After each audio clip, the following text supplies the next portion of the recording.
Good evening all, and welcome. Before the video begins, you need to know that this month, I am hosting a mega giveaway.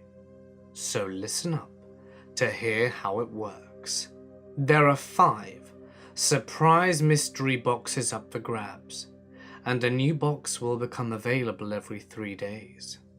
Today is the second day for your chance to win the 6th box.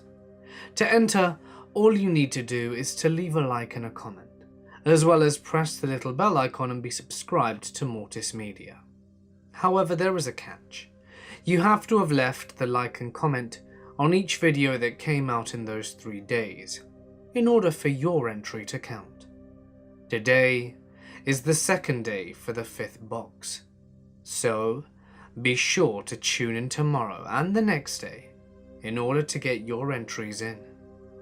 There is also going to be a handful of consolation prizes to those of you who did not win a box in May, and will only be eligible for those of you who commented and liked every video in May. Best of luck everyone, but for now it's time to get comfortable and let the darkness take control. It was a winter night in 1980 in Santa Clara, California.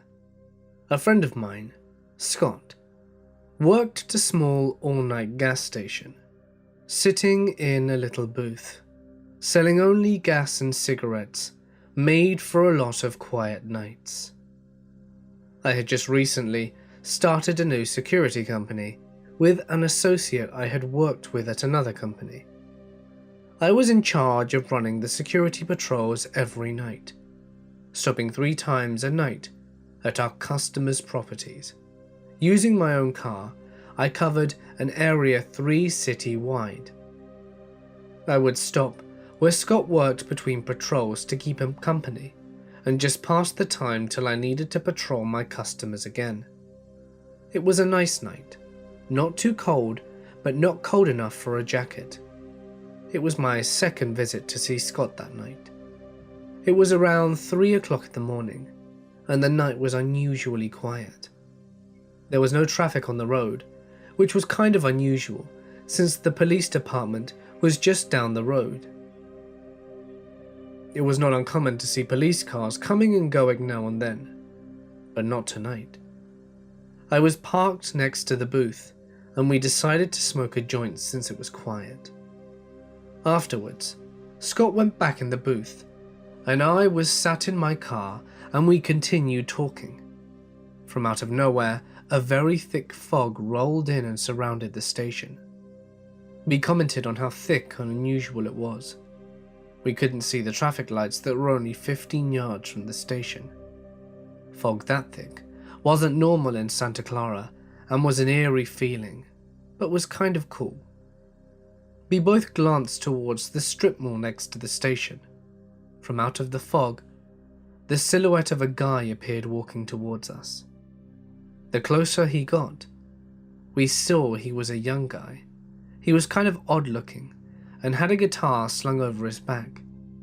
Scott closed the door to the booth, while I, being an armed security officer, remained in my car as he came up to both of us. He asked if either of us had a cigarette. We said no, and he started talking about things that really made no sense. Scott and I exchanged looks as if to say, "Not again." Over the years, Scott and I had seen some strange things. Most were kind of funny, some were just bizarre, but for us it wasn't unusual for strange things to happen. The fog was still as thick as ever. No sound of traffic could be heard, and nothing past the canopy of the station could be seen. We were wondering why this guy was just hanging around. He seemed harmless, but was just a bit off, if you know what I mean. Finally tired of him, Scott started to read his book, ignoring him. I, not wanting to leave Scott alone with this guy, went to the trunk of my car. I pulled out my drum pad and sticks and placed them on the trunk lid. I had started doing some warm-up exercises, hoping to maybe chase the guy off. Instead, the guy started watching. He started clapping his hands in something other than a musical rhythm, and I just tried to ignore him. I kept practicing when he finally said, "Let's jam." I started a long roll as he turned his guitar around and started strumming. His guitar was not only out of tune, but had 3 strings.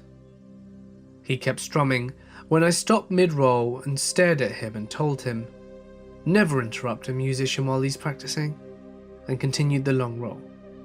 He looked at me and said, "Well, if you're gonna be like that, c'est la vie."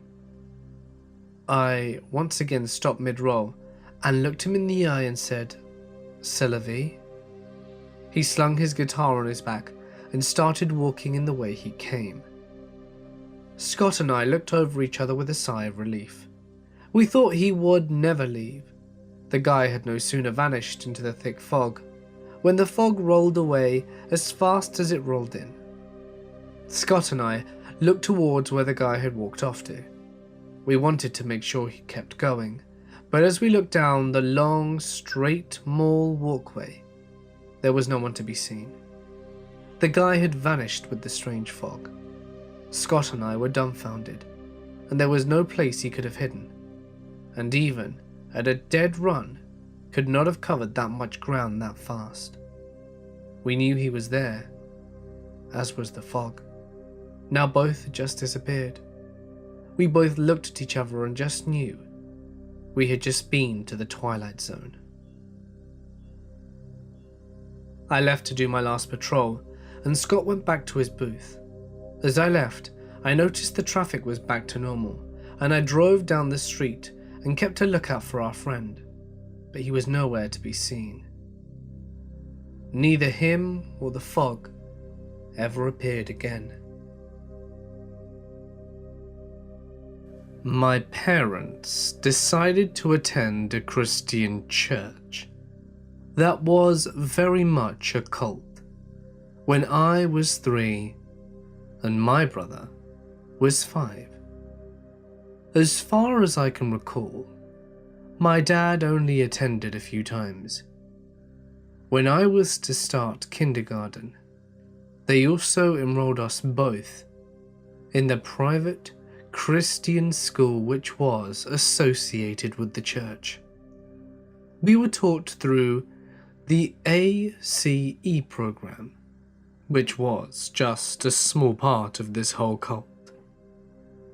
The first red flag was that it was 100% mandatory for attendees of the school to also attend the church.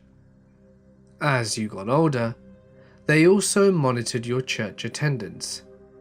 If you got in the red, i.e. not enough attendances, then certain extracurricular things were taken away. For example, performing in choir or basketball games. As kids, we were spanked over the knee by a male principal, with no parents present. Church members had sexually abused younger children, and it just got swept away under the carpet. We were taught from quite young that anyone who didn't attend our church was a sinner, and we needed to help save them. I remember being 5 years old, sitting on the playground by my childhood home, trying to convince my best friend why she was a bad person and needed Jesus.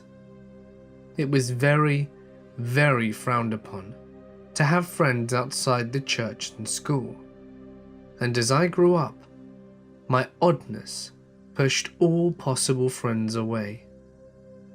Now this school had rules: no talking about movies, books, music, comics, etc. if they were secular, aka not made by a Christian. We were always in uniform, and boys and girls sat at different tables in the lunchroom. In class, there was no talking allowed. unless it was to the teacher, and you worked according to the accelerated Christian education. There was also no talking allowed in the changing room for gym class until grade 6, for fear that we were talking about bad things when the adults weren't around. When your friends or relatives decided to leave the organization, the pastor would get up on a Wednesday night, listed as a members-only night sermon, and address that the family has gone against God and left. He would also slander them and make up lies about how ungodly they were, and that if we let our children associate with them, they would be tainted by the influence of Satan. The pastor had this thing he would do when a family brought it up in a meeting, the fact that they wanted to go to another church. He would tell them, "Okay, you go to pray to God in your homes, and I'll do the same. We'll come back tomorrow and discuss." The next day, the pastor would come back and say, especially to the wealthy families, "God has told me that this is still your home, and that you belong here." Of course, the family would let him know that God has told them it's time to go. The pastor would immediately say, "Well, I am the pastor, and I hear from God. You are tainted by other factors influencing this decision. If you go against my direction today, you are going against God." There was this mandatory Bible camp that was attended by any teenager from ages 12 to 18. It took place in the school and church, and it was religious teachings for 6 days straight. We were not permitted contact with our parents, and admission to the school was not allowed if you didn't attend. I was 12 years old, with pneumonia and a severely infected wisdom tooth, and I was not allowed to stay home.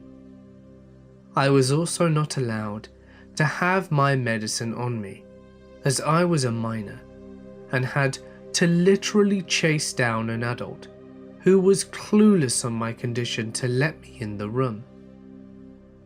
When they found out you had Facebook, they dragged you into an office without parents and told to log into the Facebook so that they could check it, to ensure that you weren't up to no good. If you refused, you were suspended. Your parents were instructed to paddle you, i.e. spank you with a large object, and some were even directed to kick you out. Parents listened because the fear that their other children would be tainted by this bad apple. Many families were torn apart. You weren't taught about sex at all. You weren't even allowed to be alone with guys, even just to go to the play hard together, and no dating until 18. That is when you were deemed old enough, and you had to ask the pastor's permission to date the person and immediately attend counseling sessions to help you grow towards God together. You needed the church's permission to marry, and most were informed that they were getting married less than a year into dating. When you started grade 9, you had to sign a contract that you would attend Bible college after graduating high school. If you didn't sign it, your life was made hell. You were pulled into meetings, counseling sessions, suspended, and if you didn't follow through the same thing, but instead of the suspension, your parents were told to outcast you. There's so much more, but it's been 7 years since I left, and I'm still broken and torn over all we went through. My mother was so naive, and she let us be manipulated and abused because she knew nothing else. We left after many members had already faced the wrath of your whole community and world being torn apart. A lot of truths about the financial lies and lies about other members were brought to light. We left because of the way they manipulated us, our family, and my brother, which is a whole nother story. And we left because my parents finally got just how screwed up the place was. I only survived because I learnt to live a double life. When I was 9, I told my friend that the walls have ears. Nothing you say is safe. I sheltered the sacred parts of me and only let them out in the dark from ages 9 on. But even then, I was brainwashed so badly. I grew up believing that everyone outside of this organization was bad, and I needed to be saved from them. We weren't allowed to wear makeup or paint our nails until grade 9, and all outfits worn, even to church, other non-school events, had to fit into the guidelines given. You were to act godly 100% of the day.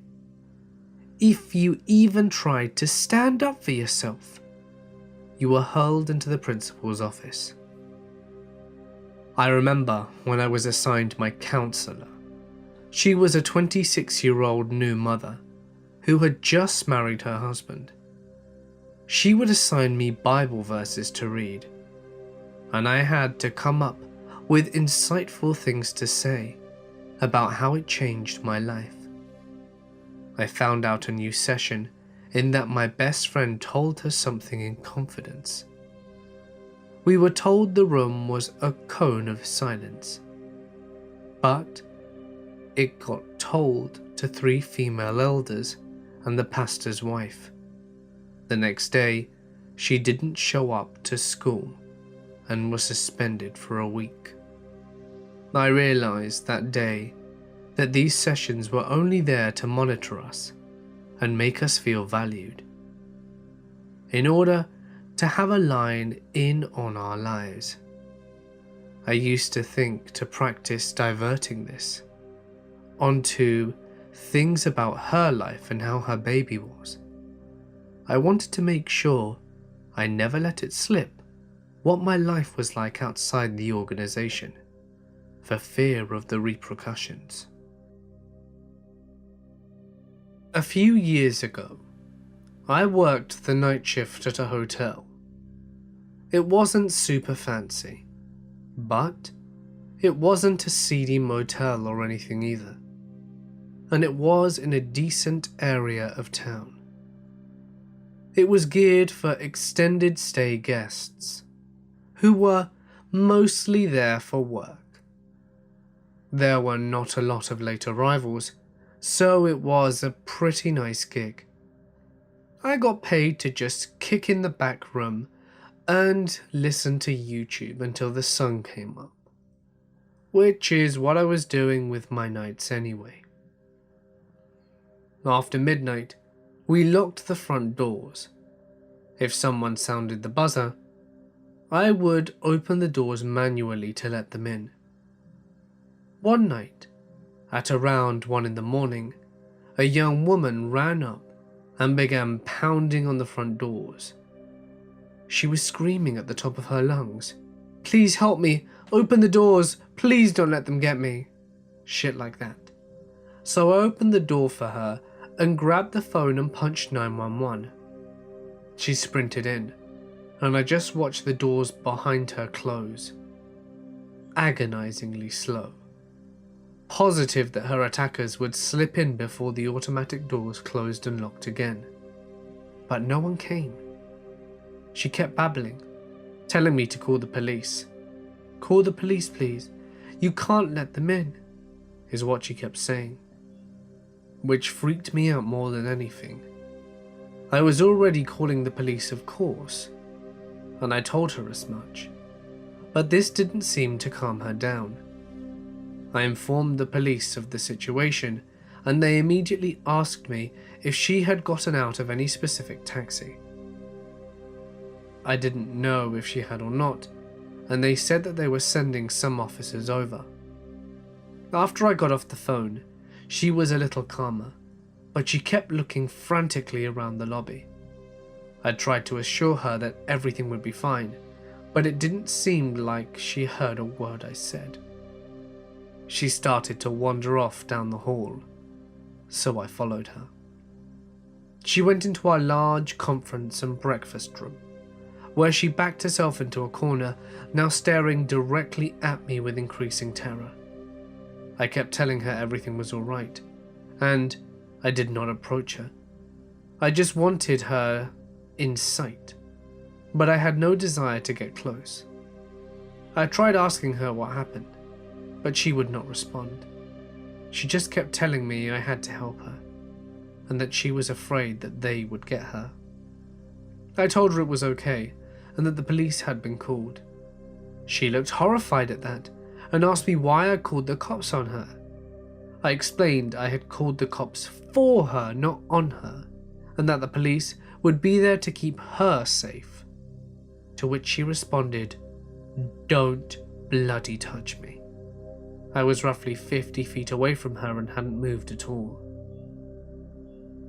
It was about then that my fears started to ease up, because I realized there probably wasn't a them after all, and this girl was simply having some sort of mental break, probably drug related. The cops arrived shortly after, and rather than being relieved, she was scared of them and was reluctant to speak. They sat her in a chair in the lobby and tried to ask her her name, but she drew up her knees to her chest and started hyperventilating. Then she got up and speed walked down the hall. The cops ended up escorting her out the building. She wasn't struggling or screaming, but she definitely seemed distraught and confused. When it was all said and done, I reviewed the security footage from outside the hotel, and it looked like she'd taken a taxi ride to the hotel. Then she had bailed out when it slowed down for the stoplight, and then she'd come running into our front door screaming. At no point was she pursued by anyone or anything. From what the police told me, the cab driver called the police before I did, and since she had skipped out on the fare. I never knew what happened to her after that. I didn't get to see the arrest reports, so I don't think they charged her with anything. I just hope they were able to get her somewhere safe. I was on a sailing boat, heading out of the Straits of Gibraltar, on the way across the Atlantic. I was on watch. It was the middle of the night, and picked up a boat on radar to the northeast, doing about 6 knots.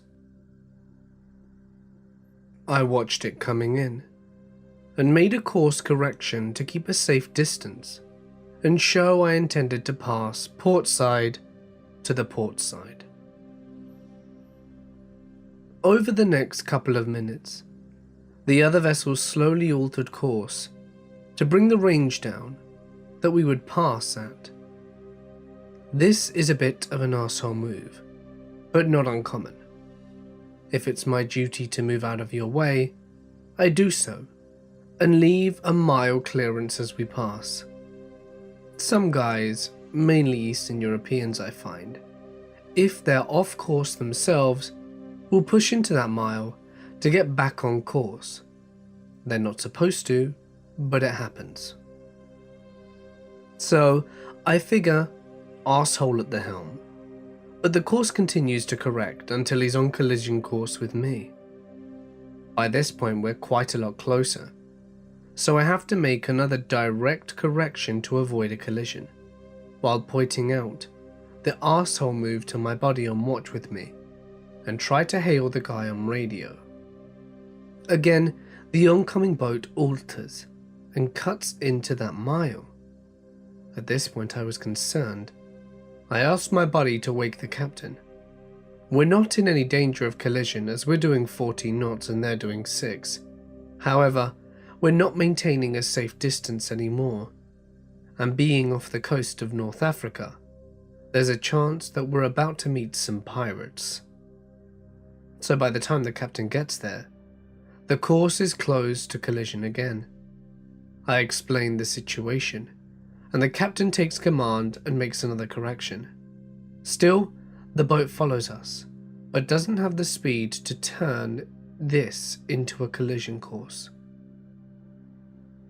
In the end, we pass a couple of 100 meters, point the searchlight to the boat, and it's about a 40-foot sailboat, under full sail, with wind vane steering, and no one at the helm, just cruising about wherever it feels like. The wind had come round by chance as we manoeuvred, and left this nutcase with a boat heading down the west coast of Africa. But I guess the destination was supposed to be the Mediterranean. It was quite creepy to watch. Being a thick-skulled teen, overcharged with attitude, and a loose grasp of what I really should be doing, I butted heads with my father frequently. Nothing physical, beyond the type of fatigue that hits you about 2 hours after an argument, and the drop of Kool-Aid on the floor. I'm sure he meant well, but at the time I thought it was a bit excessive.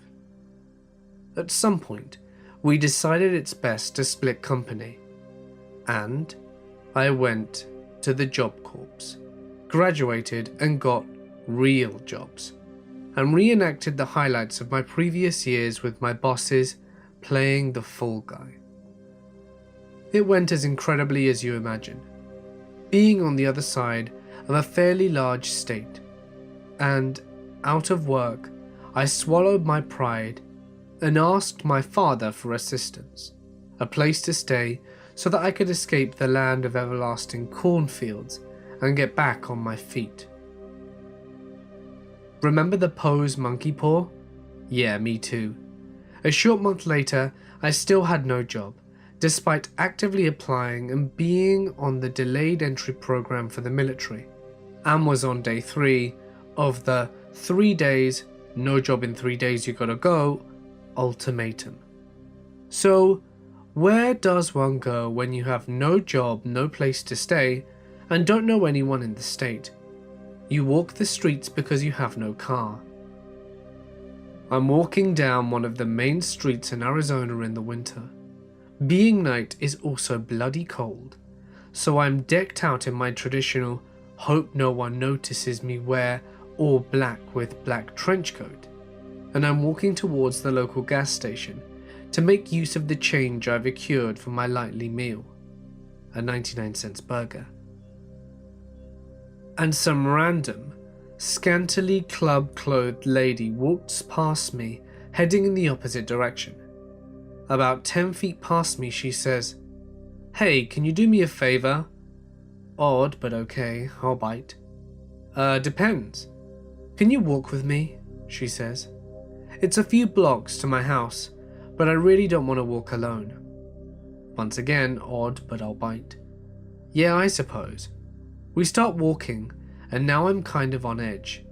This could be bait to mess me up and take my coat or something. Or she got into an argument with her man who's going to show up and pull a gun on me. Either way, I'm waiting for the other foot to drop. As we walk, a few cars past, mostly police cars. I'm not thinking anything of it, because I'd been stopped 7 times that night by random cops, saying I fit the look of someone who pulled a stunt in town somewhere. After about 4 blocks of walking, she just says, "Thank you," and dips down a side street. Okay, no biggie. Girl hadn't said 2 words to me the whole walk, so now I double back thinking, screw it, I didn't get robbed or jumped, and the burger spot is 24 hours. After about 5 blocks, I was 2 away from the burger spot, I'd seen a couple more cop cars drive past, and all towards the burger spot with their lights on. Yeah, hot dogs for 99 cents it is. I head across the street and hit the gas station, while paying for my hot dogs. I tell the clerk, I guess the cops were seriously hungry.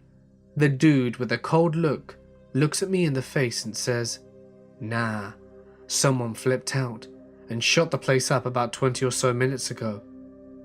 I just blink. About 20 minutes ago, I would have been sitting in that burger joint if it weren't for that random girl. Whoever or wherever you are, thanks, and I'm glad we got home safely. The entirety of my father's side of the family are Jack Mormon fundamentalists. My grandfather was the head of the cult, and he died about a decade back. But my grandmother now heads it as the matriarch. She was outcast from the Mormon church because he still accepted polygamy as the church dogma. They had 17 children. Some of my older uncle and aunts live on a ranch in Mexico. Most homeschool their children. They use corporal punishment.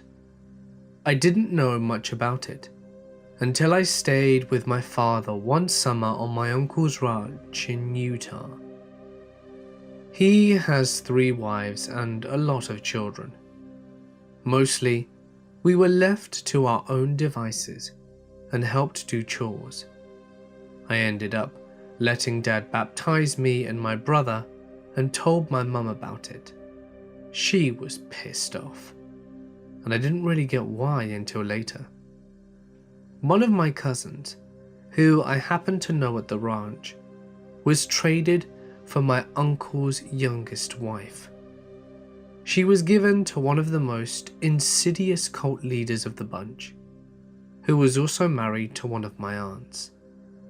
I even attended the wedding, though I was young. She ended up in the hospital after the wedding, and no one knew if she'd be able to have children after that. I have no idea what happened, but it sounds like a lot of violence and rape. Anyway, that guy died of cancer, luckily. I know it's terrible to say, but from what I heard, he tortured his wives and children big time and was extremely controlling. Perhaps he could have treated the cancer had he trusted hospitals. My aunt's daughters got out of it, thankfully. The cousin who endured the trauma ended up being married off to his sister's husband. Now, my father escaped when he was around 16. He doesn't see it that way. The programming was pretty harsh, but he left to work on his own as a carpenter, a fairly common family trade. He was offered a scholarship to go to college, but was unable to accept because the grandparents refused to stop claiming him as a dependent. Anyway, when he had my brother and I, he brought us up teaching us about these things, but not in an authoritarian way. I think he was too empathetic, even if subconsciously, to do to us what was done to him. He grapples with self-hatred and depression. He's an alcoholic and refuses to go to hospitals or get any kind of help psychologically. Grandpa instilled a lot of social mistrust, or physically dispute being functionally disabled now. He can barely work. He has an aversion to computers. That's what his scholarship would have paid for, so he's bitter about never being able to understand them. And most of the time, doesn't have a working phone or running water. His beliefs have left him totally isolated by his ex-wives. But then, also by his own family as an outcast. My uncle gave him a house so that he's not homeless, but he's basically a mess of a person. Whenever I try to talk to him or change his mind about any of it, he just yells about wildly contradictory belief systems that he holds in his head and does nothing to change his situation. He thinks that he is being punished for the evil things he did as a child. For example, he shot a bird with a BB gun and didn't eat it, which would be the crime part. He refuses to let go of any of the beliefs because he says he witnessed miracles as a child, like people being healed with the touch of God, fires going out in a burning building, and praying to God to stop the demon voices in his head. I tried to explain to him how memories work and how malleable they are, especially in a cult, but he refuses to accept that his life was a lie. I've seen him consider it, but if he accepted it, it might just drive him mad. Not that he's not mad already. He's tried to commit suicide, but because he's failed several times, he says God won't let him die. The cult left him totally unable to deal with society or life. Another cousin of mine had a particularly rough time, mostly because she was labelled as a rebel and refused to conform to the authoritarian parenting of another uncle and his wife. She wasn't allowed to wear all black, shorts above her fingertips, or show her shoulders. When the wife finally started letting the children go to public school, she would refuse to let them go as punishment. Her parents basically gave up on her and let her move in with her abusive boyfriend when she was 15. Now, we enjoy going to family reunions in bikinis while the poor girls from Mexico wear tons of clothes to swim. She lives with me now, and she's doing tons better. When she first came to visit, she was miserable and suicidally depressed. I am glad she's out of that tiny, awful town. The great thing is that all of my uncle's children have been deconverting one by one once they move out. Lots of other cousins are getting out too, which is really cool. Mostly, it's because of having attended public school or college. They try to keep you out of it for a reason, apparently. The best road to deconversion is education. I forgot to mention one of the most messed up things.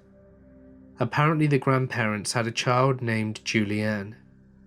They made the older girls watch the younger girls, because that's what you do when you have way too many children. So my 12-year-old aunt had to watch a 2-year-old child. Julianne, the 2-year-old, drowned because she wasn't being properly watched. What scares me is that she wasn't born in a hospital and didn't have a social security number.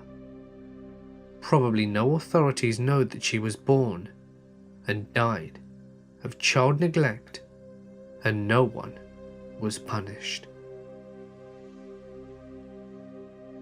I work for a uniform rental company, or at least I did, running the washers and the dryers.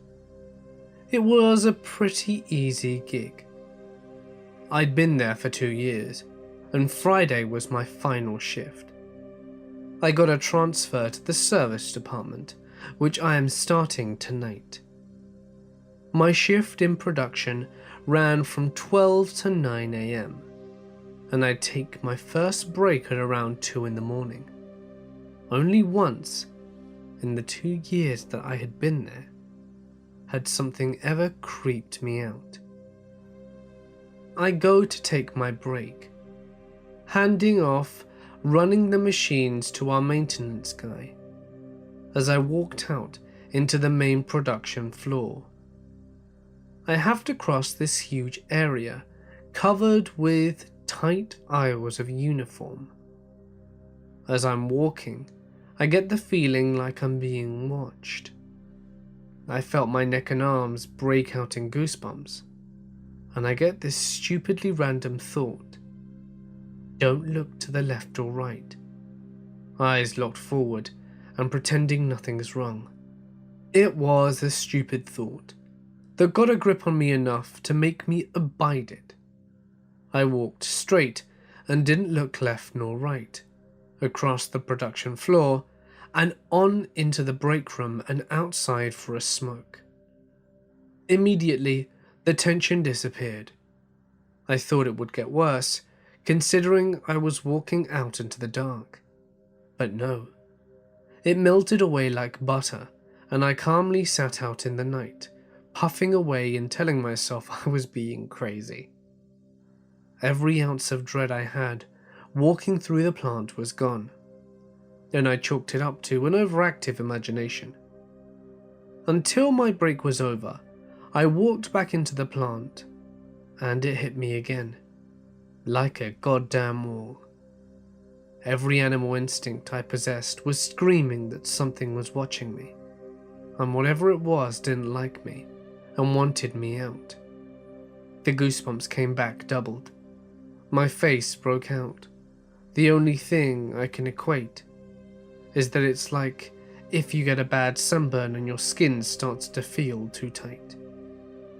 By the time I got back to my work area, I was shaking. I don't believe in the supernatural. At least I didn't. But at this point, I couldn't think of anything that would explain that active malevolence that followed me through the plant. I even asked the maintenance dude if he felt anything strange, and he just gave a stupid look, so I dropped it. In my work area, I was fine. There were about 8 other people on the night shift, and around them, everything was relaxed. But the moment I walked over to the main plant area alone to unload clothes from the conveyor belt, I got that creepy dread, and I'd hurry along back to the others. After a few hours, I was good. The feeling went away. Whatever evil I was experiencing went away, or at least turned its attention elsewhere. At around 7 in the morning, I found out what the evil was. A cat. By this time, the day shift had come in, and when I ran the conveyor belt, a cat tore out like a bat out of hell. He must have jumped the fence, come through the bay doors, and hid in the plant proper. We'd see cats outside all the time, so it's not really surprising one would get in. But damn, being stalked by one, I really felt it. So, my dad is a career firefighter back home, and he told me this story. Station 2 in his area is allegedly supremely haunted, and I tend to believe him, because I have never actually seen my dad scared before, until he came home from his shift that day. So, they had just a normal medical run at around 1 AM. Dad was the treating EMT for the run, and so, when they got back at around 3:30 AM, he went into the computer room to write up the run report as is procedure.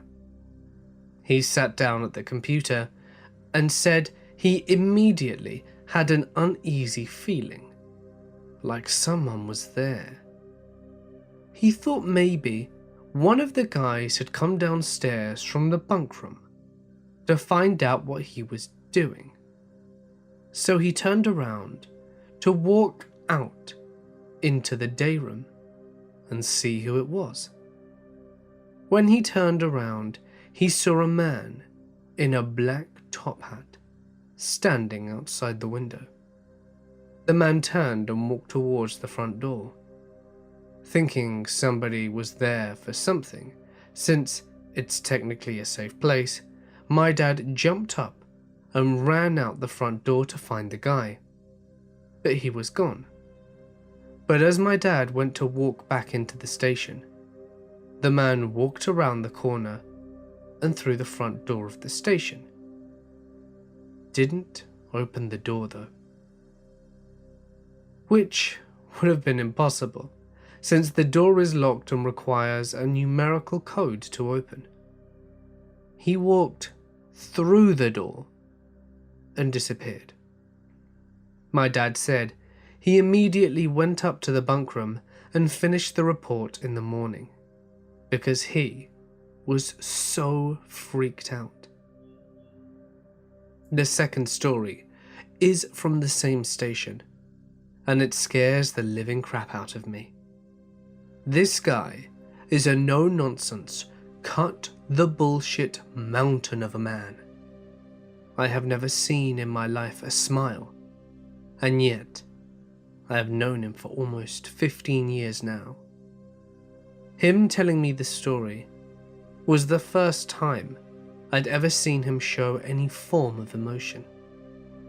All the guys were hanging around the day room telling ghost stories, and this guy told them all he didn't believe a word of it, and they dared him to stay downstairs well after everyone had gone to bed to prove it was all bullshit.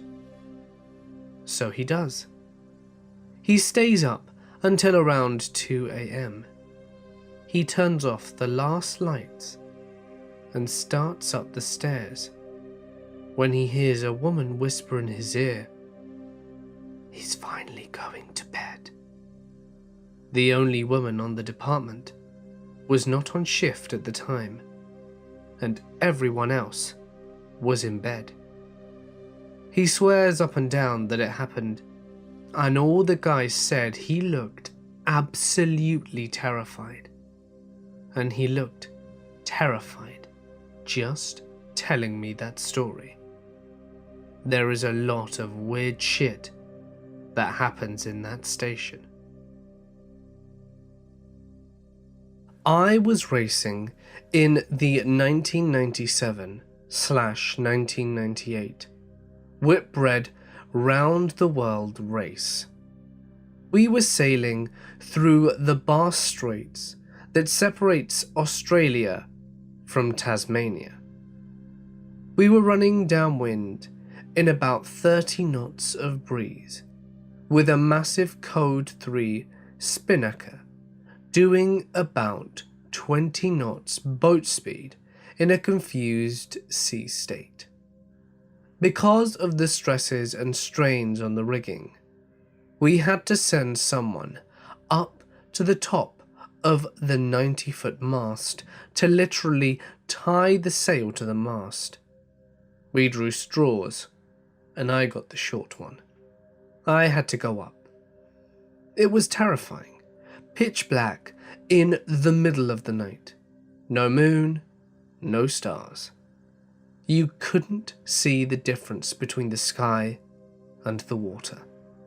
Next thing, you're up there clinging to a freezing cold aluminium pole that's doing everything it can to whip you off it. It all went to plan. Right until the point where they began lowering me and I lost my grip on the rigging, still attached to the halyard. I was flung some 40 feet from the mast and got tangled up in the rigging and banged my head against something, blacking out for a moment.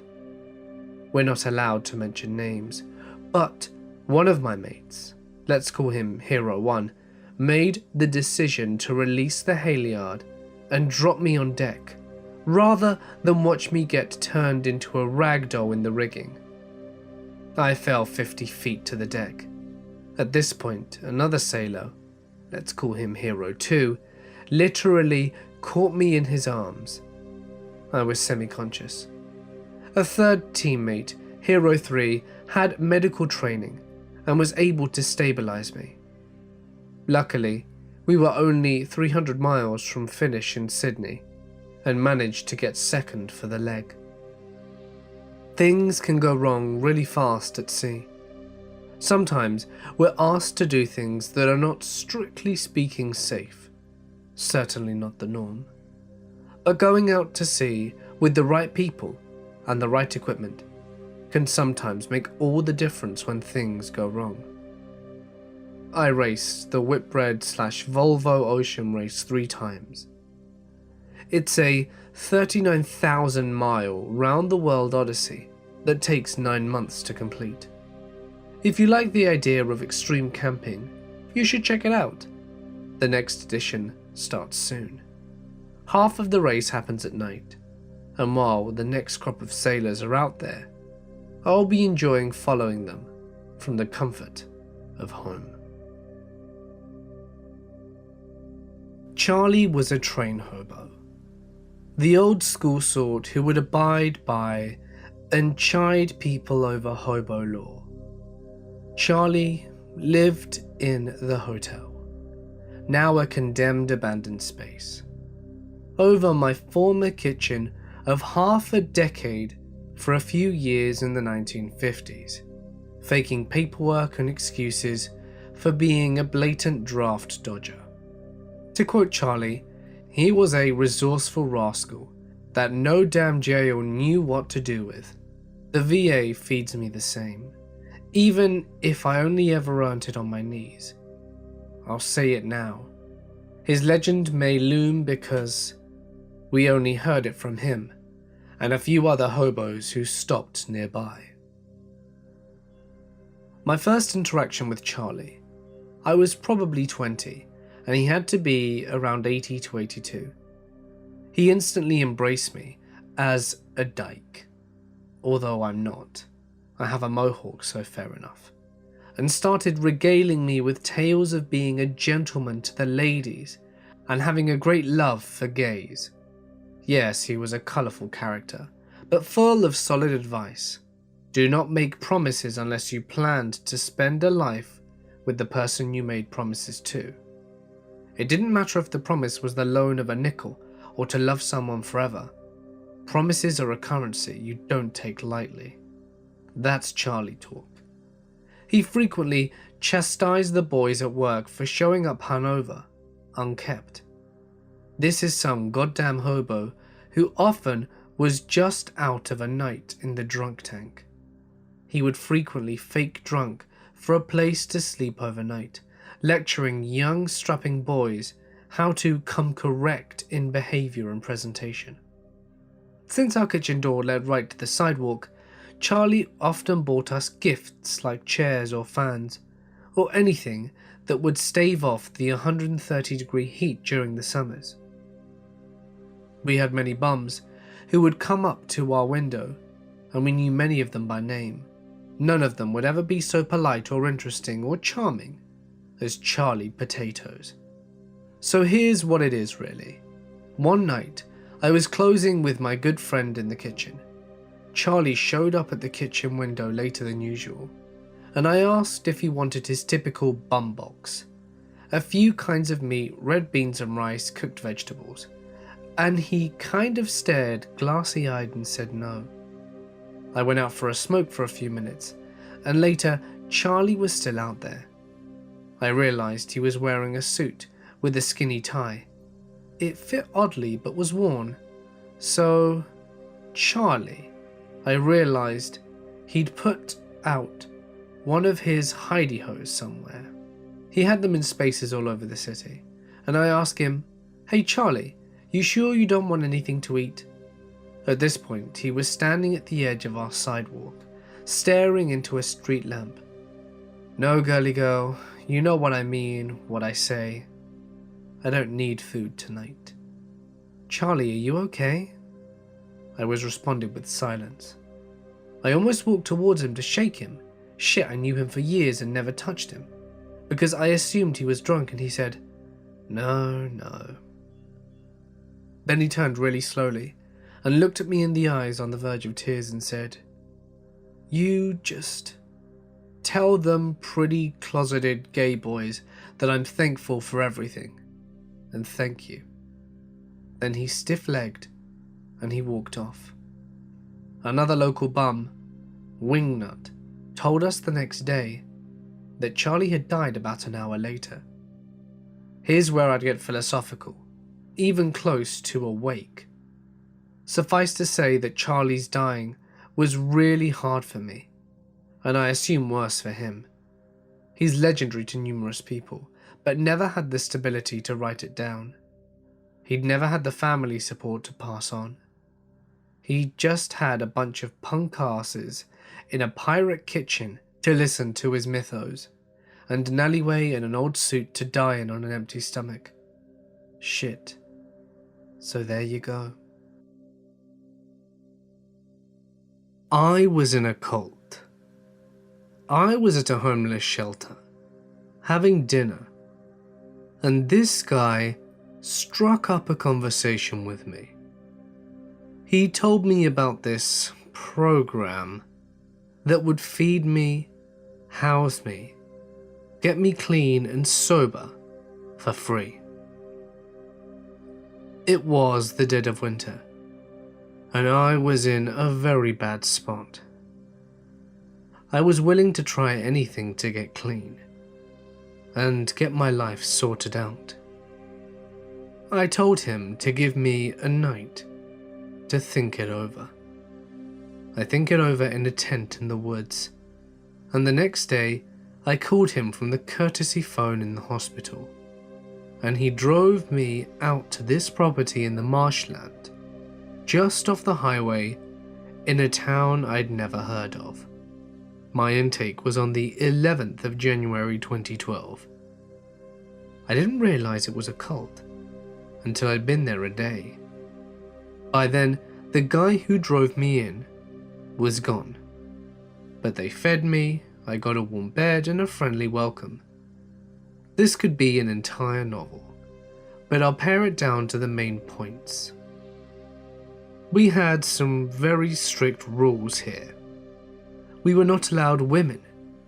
There was no nicotine or caffeine, as they'd check for both. We weren't allowed white bread, no reading material that wasn't assigned, no phone calls, and no outgoing mails. There was also no leaving the property, unless supervised by a cadre or escorted by a Phase 3 or higher. I heard that someone got kicked out because they were on the bus and their escorts saw them talk to someone they recognized. Easily, the strangest thing was webcast. I don't even know why they called it that, and I learnt not to ask a lot of questions, because that would land you in the hot seat. The hot seat was a chair in the middle of a small windowless room in the east end of the building. Classes were held in 2 rooms across the hall.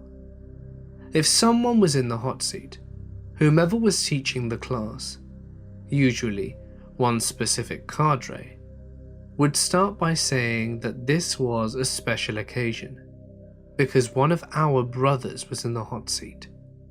Everyone knew who it was.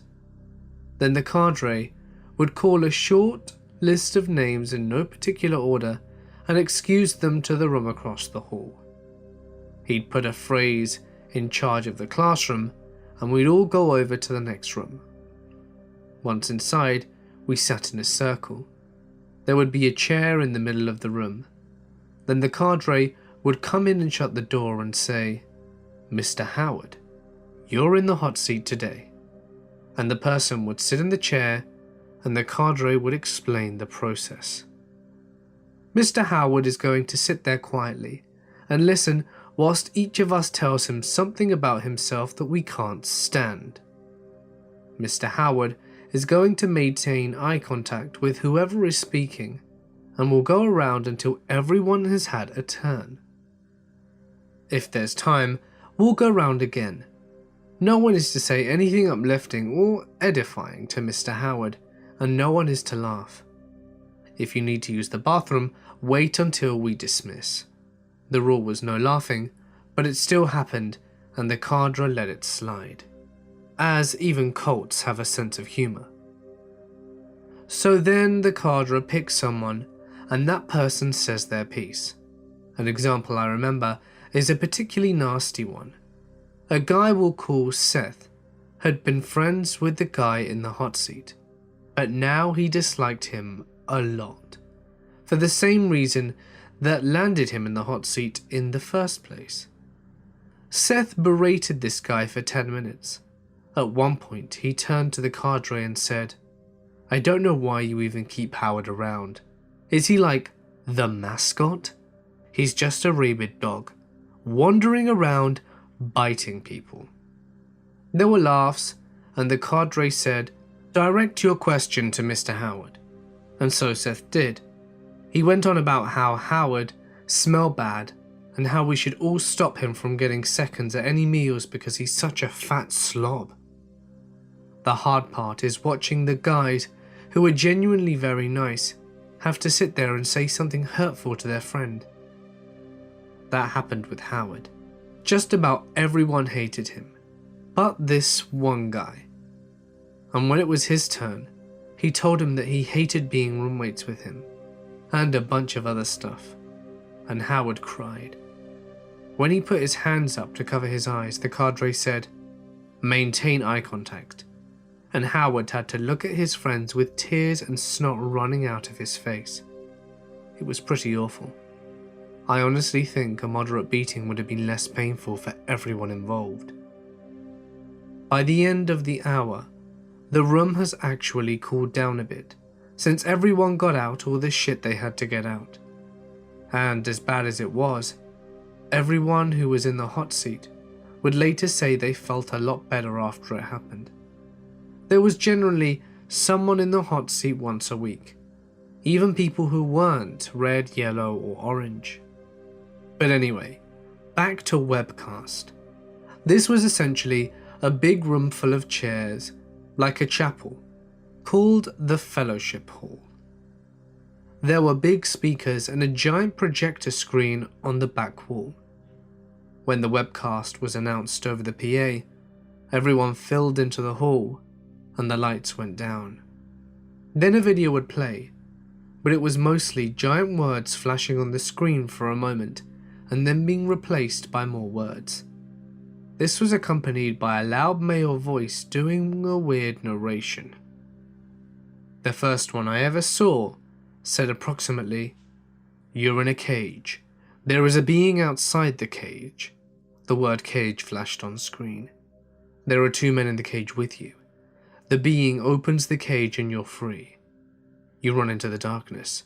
You remember the 2 men in the cage. You have to run back and save them. Save them. You run back to the cage." On and on like this.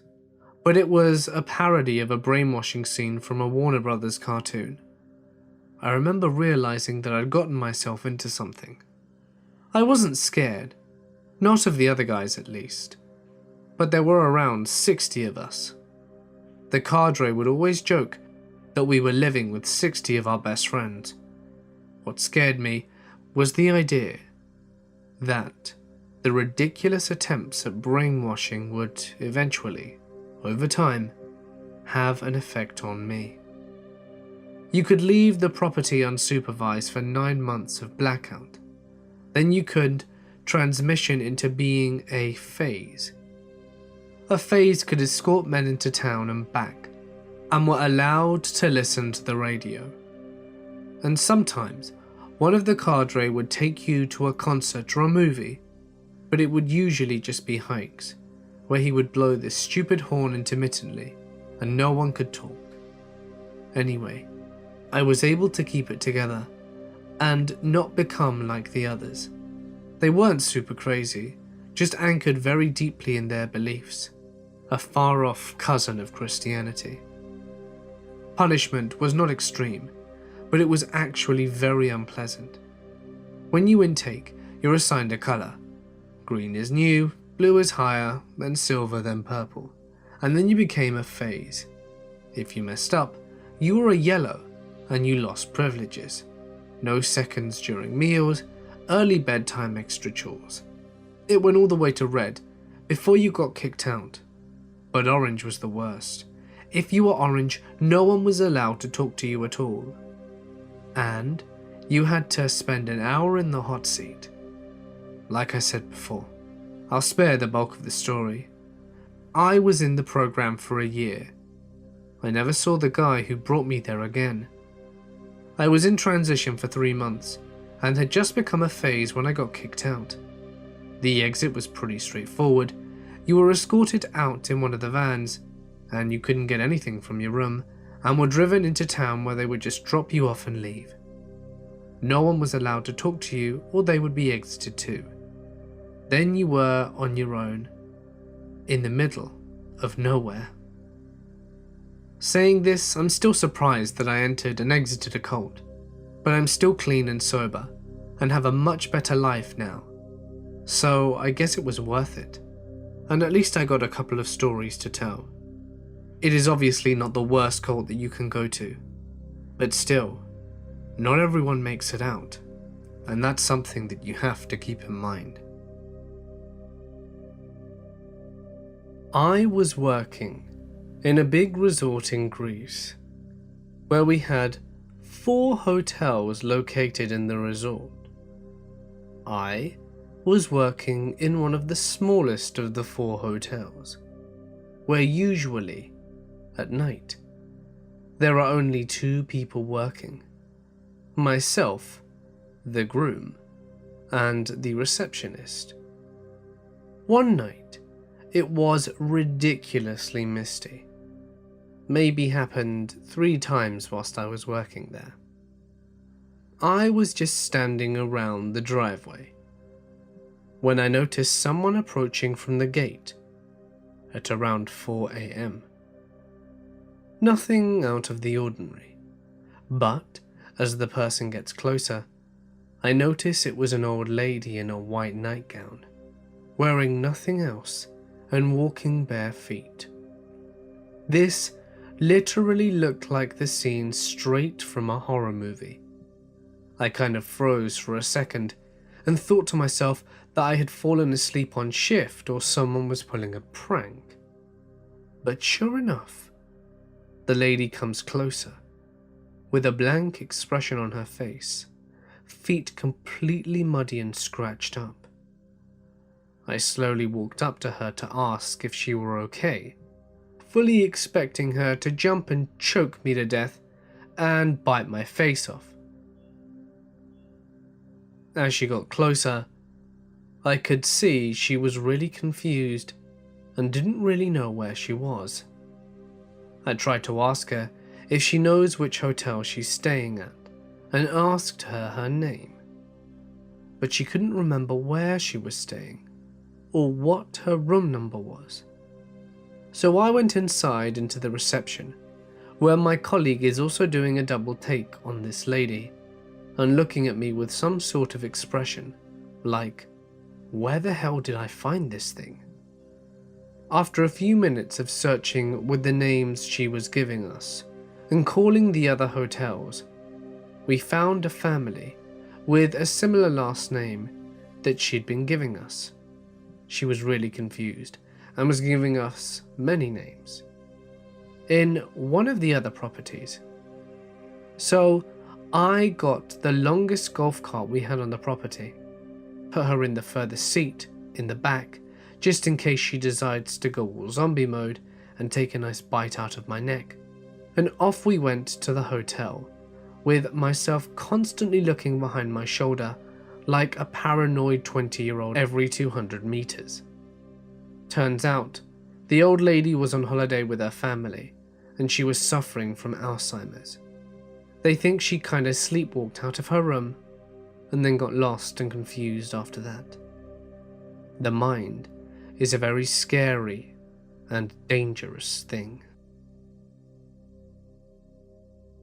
I worked janitorial and maintenance services at a local YMCA when I was in college. It was a brand new facility. Everything was modern and technological. All lights were motion activated to conserve energy. Every hallway had excellent camera security with audio, and a control room of sorts, nicknamed the Cave, that fed all the streams to a couple of monitors and housed the building's servers and sound systems. Every year, we would have a week-long shutdown, which basically entailed all hands on deck to deep clean the entire facility. We'd do stupid shit to keep morale up. At some point, whilst bleaching pool grates, in large 50-gallon trash cans for example, I had to get naked and dump out the bleach water as to not ruin my clothes. My best friend would set up ridiculous games she would invent in the gym, with all the cool equipment they got. Most importantly, we'd all get buzzed as hell on energy drinks, and we were allowed to drink alcohol if we wanted to, so long as we weren't handling heavy equipment or highly toxic chemicals. So basically, when we were doing mundane duties like mopping or scrubbing grout, these shifts sometimes lasted 18 to 20 hours, because we were all broke and needed money, and it was kind of fun in between all the bitching and moaning, the stupid tasks we were given from time to time. One night, we finished the pools and moved into the office. There wasn't much technical shit to do there, mostly just scrubbing walls and extracting the carpets and dusting machines. As such, we designated it to a chill night and brought some beer to keep the party going. All doors were propped open, including the cave door. It was well into the night, and our boss ordered us pizza. So everyone is taking a break and sitting in the common area of the office, cleared out for carpet extraction. I hear my best friend go, "Nope," and then we follow her eyes to the cave, and the security camera screens are flashing brighter one by one. We realise we're watching a Zamboni tile scrubber drive itself up the hall and crashing right into the racquetball court glass wall. That's not the creepy part, because if you've ever operated a Zamboni, you know it weighs almost a ton, and therefore when it's switched on, it has power wheels to assist in pushing the monster around. We're all dreading having to go clean up the mess, as at the result of the glass, and not so subtly making plans to murder the idiot that left it on. That's when it gets creepy. Remember how I mentioned our super fancy camera security system had audio recording? A voice whispers over the monitor, "I'm sorry." No voice we immediately recognize, and then we realize that we're all in the office, on the opposite side of the building. Every one of us, and we have been for almost an hour, and we had finished the pool deck already. There was no reason to even have the Zamboni out since closing up the night before, and we designated that night as an alcohol night, and everyone promised not to touch heavy equipment. If this was one of our own, they would legit own up. Whoever left the Zamboni though never confessed, and we were a tight-knit group, and word usually got around eventually. We're convinced it was something supernatural. To give a little context here, for most of my life, I have endeavoured to be as rational and as scientific as possible, and thus have been skeptical about the supernatural. I'm 33 now. I came to the realization that I cannot intellectually claim any certitude about whether or not supernatural entities exist, but emotionally, I believe in something. It was a hard thing to come to terms with, actually. I think I had a bit of cognitive dissonance. Rationally, these things do not exist, but I still believe that they do, if that makes any sense. My personal encounters with the ghosties are pretty mild, but when I was very young, a door slammed in the basement, in a room where my sister, cousin, best friend and I were playing. We paused, looked at each other with terror-stricken faces, then clambered over each other, trying to run upstairs as fast as we could. We all remember the encounter to this day. Another time, I walked downstairs and saw my deceased grandfather's old rocking chair rocking back and forth by itself. Now this thing is really heavy. I mean, it's like a rocking chair built for industrial purposes. Thick, heavy wood, and it is a rocking back and forth. Full swing. There was no one else in the basement, so I thought that perhaps my cat had been sleeping on it and jumped off, and was hiding somewhere. After all, she did sleep there on occasion. A few months later, I saw my cat jump off the thing. She was on the very edge of the seat, which I imagine would create the most leverage for rocking. It did not budge an inch. But the story I wanted to tell you was one that happened to one of my friend's fathers, Vance. Vance is the quintessential outdoorsman. I would be hard-pressed to choose between him or Lestrade if I were ever lost in the woods and got to choose someone to be lost with me. He is a special needs teaching aide. Suffice to say, he is one of the nicest human beings that I have ever had the pleasure of knowing, and I have never known him to lie or exaggerate for that matter. He told the story just like he told his funny stories. He laughed throughout the whole thing, as if he couldn't believe what had happened to him. Anyway, in his younger years, he and one of his friends took a job for the Canadian government, where they had to catalogue an old ferry wreck in a lake in British Columbia somewhere. Apparently, sometime in the late 1800s, I know, nice and vague. It had sunk a bunch of passengers who obviously died, or something along those lines. I would imagine it was sometime during the gold rush when ramshackle business popped out of nowhere. I cannot remember exactly, but I think he said it was Pigeon Lake, not the one in Alberta, but I could be wrong. No one seems to live on that lake today, from my satellite views of Google Earth, but there is another lake near it that seems to be a camping spot. Anyway, Vance and his friend, who are both certified divers, are driven and boated to the middle of the lake. They were the only ones there, as it was secluded, and seems to be to this day. The water is a bit murky. They have flashlights and have an alright view of things. They dive down.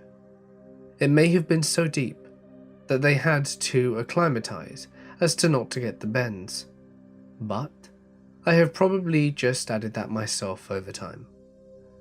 Either way, just as they're getting their first glimpse of the wreck, like something out of a horror film, a dude swims out of the scary as shit depths, rips the breathing nozzle out of Vance's mouth, takes a breath, and swims away. Both guys see and feel this. Vance puts his breathing apparatus back in his mouth. Obviously, they look at each other like, what the hell? And then head for the surface.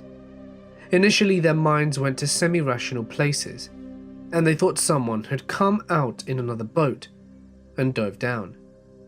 So they come up all concerned for this guy who was diving to dangerous depths. I do believe they actually went back down to catalogue the wreck without further incident, because Vance is hardcore like that.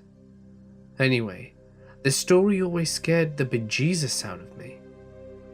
I would be freaked out to see a ghost, let alone one at the bottom of a lake. So, a little bit of background information first. I work swing shift as a security guard during the daylight hours. I'm inside monitoring cameras, but once it gets dark, I'm outside patrolling the property. The building I work at is in a pretty developed area, but it's a pretty large property with multiple large parking lots, so there's a lot of ground to cover on patrol. Even at night, there's generally a lot of activity beyond our fences, be it vehicle traffic or the occasional drunk homeless man.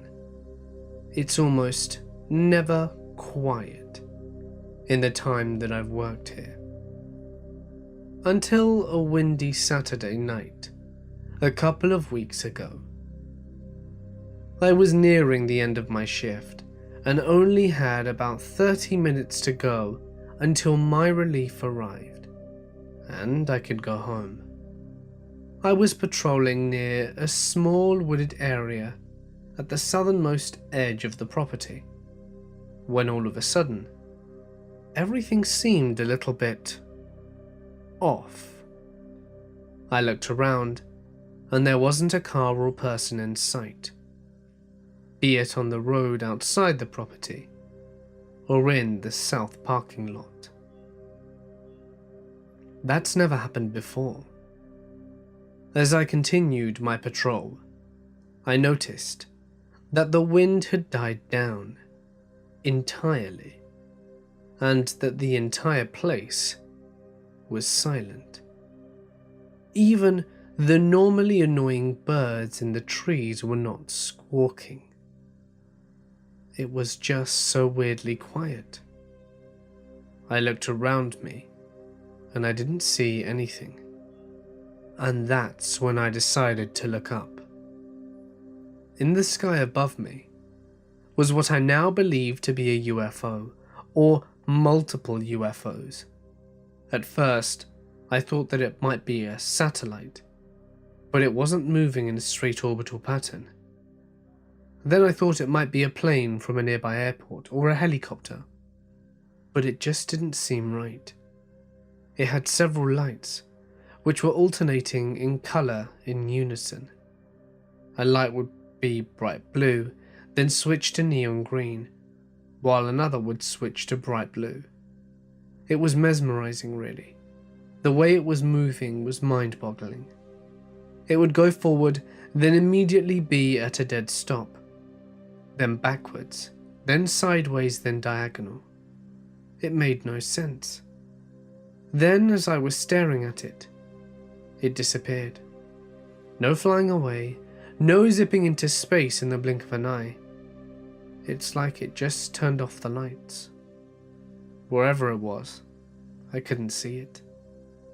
I went inside and sat down for a few minutes and then went home. I'm still weirded out by that experience. I was in a cult called True Jesus Church, or the TJC. They are nice and loving people. However, it is the teachings that is all wrong. They have deviated from the mainstream Christian teachings and claim that they are the only true church that saves. All other churches are false because they do not follow the truth as they claim. However, being a member in that cult for many years, I have seen the cracks of their lofty claim of truth is nothing but an excuse of superiority complex. Likewise, it attracts people of the same personality to it, those who want to control, and those who are willing to be controlled based on fear, not questioning the authorities of the so-called truth that they preach. For me, I am the submissive sheep taking in the poison that they preach every Sabbath Saturday, to the point of falling asleep in sermons, which, if you look around during a TJC sermon, many of their members are sleeping disciples too. The defining moment is that I woke up to their poisonous teachings when I realized that they do not follow what they preach. It is when I realized their truth is merely good in the pulpit, not in daily life. On one hand, they preach to look for your soulmate within the church, not other churches or non-Christians. On the other, they allow couples that seek their companion outside of church to hold holy matrimony in the church. And after they say it's okay because we'll baptize them. I do not agree. Is it alright if the brother or sister have gone through the baptism for the convenience of marrying? Has baptism become a tool? What kind of truth are they preaching? Thank God for allowing me to experience this episode in my life, in order to see how true the true Jesus Church is. Sadly, many members do not see or feel what I feel, and most of them are still sleeping. They think that as long as the issue doesn't affect them, it'll be alright, because most of the adults are already married before coming into the church, and their youths are not really holding fast as to teachings, except for foolish youths like me who innocently, with a childlike faith, believe in the truth they preach. After I decided to leave the church, I got the opportunity to compare TJC to mainstream churches. It was hard leaving, because you are constantly haunted by TJC poisonous teachings that are ingrained in your mind. You will lose salvation because there are no other churches that save you except ours. You won't be able to find the true church out there. Only the TJC will save. It gives distress and fear and helplessness for those thinking of leaving the cult. Finally, I said enough is enough. I'm here and I'm free from their bondage. I researched other mainstream church doctrines and TJC doctrines and found out that many of their teachings are fundamentalists, i.e. believe word for word in the Bible. For example, they only baptize with head bowed down in living water, i.e. moving water, not still water or tap water. So to a TJC member, if you don't baptize in the manner their church says, you're not saved because you do not practice the truth. When I did an evaluation of both church teachings and my personal life experiences in both churches, I realized that my view of God is very myopic in TJC as compared to mainstream churches. Does God really send you to hell because you don't tilt your head in a certain way or do certain things for baptism? Does it mean Mother Teresa cannot be saved as she wasn't baptized? These are further questions that I woke up to, besides the missionary dating issue that happened to me personally. The TJC is a church that's really appealing to those new members with a superiority complex, i.e., it is we against the horde. We are the right ones, you are the doomed. If you want to feel high and lofty of your status as a special child of the Lord, this desire will naturally draw you to the church. For older members, they're on sleep mode. Things are peaceful until things happen in their personal lives and then they wake up, as most members choose to ignore such things that happened around them. If you want to attend such a church and survive, you have to be thoroughly ignorant to doctrine matters. My personal advice is, there are loving ones in the church, but they are few. Most are selfish and mind their own business, but don't attend a church based on the love others show to you. In short, be strong and make your own decisions. Don't just listen to everything you say and eat it up. It's important to know exactly what you're listening to, because they're slowly brainwashing you, convincing you that they are the only possible and palpable truth in the whole universe. And that is a very dangerous thing indeed. When I was 18, I briefly worked nights as a care assistant in a nursing home. The building was a very old ex-convent and was pretty spooky at the best of times. There were 3 floors, but I was only ever working on the ground and first floors. One day, about 2 weeks in, I was sent up to the top floor to get something. It was my first time up there, and for the first time, it occurred to me how odd it was that I'd never worked up there before, or seen any patients who lived up there. So I'm walking along the main corridor, which is pretty narrow and twisty. Being a night shift, we keep the lights on emergency setting, which is very dim and on motion sensors, so that the residents can sleep peacefully. Suddenly, at the other end of the corridor, I see this dark shape. It looked like the Grim Reaper, with a dark cowl and long robes, and was even holding what appeared to be some kind of scythe, and it was moving slowly towards me. I knew that it wasn't a resident, as most of our residents were not ambulatory, and I was pretty sure none of them dressed in dark robes. So I did the logical thing. I turned without even thinking about it and sprinted back down to the first floor, where I managed to convey through panicky gestures that there was some kind of terrifying monster on the top floor. After about 5 minutes, my co-workers stopped cracking up and explained my mistake to me. You know how I mentioned that the house used to be a convent? Well, apparently part of the deal was the remaining nuns, who were all pretty old by now, got to continue living on the top floor without nursing care and use the facilities of the home, like cook meals.